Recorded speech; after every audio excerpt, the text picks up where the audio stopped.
आज आपण कोकम सरबत बनवणार आहोत। त्यासाठी आपल्याला लागणार आहे कोकम सिरप, अर्धा लिंबू, 2 मोठे चमच साखर आणि सब्जा बी। सब्जा बी आपल्याला 10 ते 15 मिनिटं पाण्यामध्ये भिजत ठेवायचं आहे आणि 2 ग्लास थंड पाणी। त्यानंतर आता या पाण्यामध्ये आपल्याला साखर मिक्स करून घ्यायची आहे।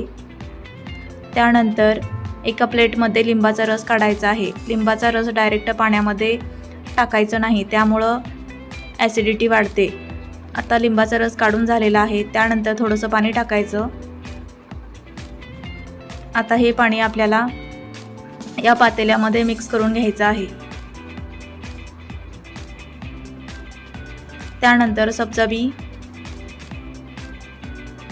त्यानंतर कोकम सिरप, आता हे सर्व छान मिक्स करून घ्यायचं आहे। सब्जा बियामुळं शरीरातील उष्णता कमी होते, त्यामुळं उन्हाळ्यामध्ये सब्जा बी टाकून सरबत पिल्याने फायदा होतो। त्यानंतर थोडंसं काळं मीठ टाकायचं आहे आणि मिक्स करून घ्यायचं आहे। हे झालं कोकम सरबत तयार।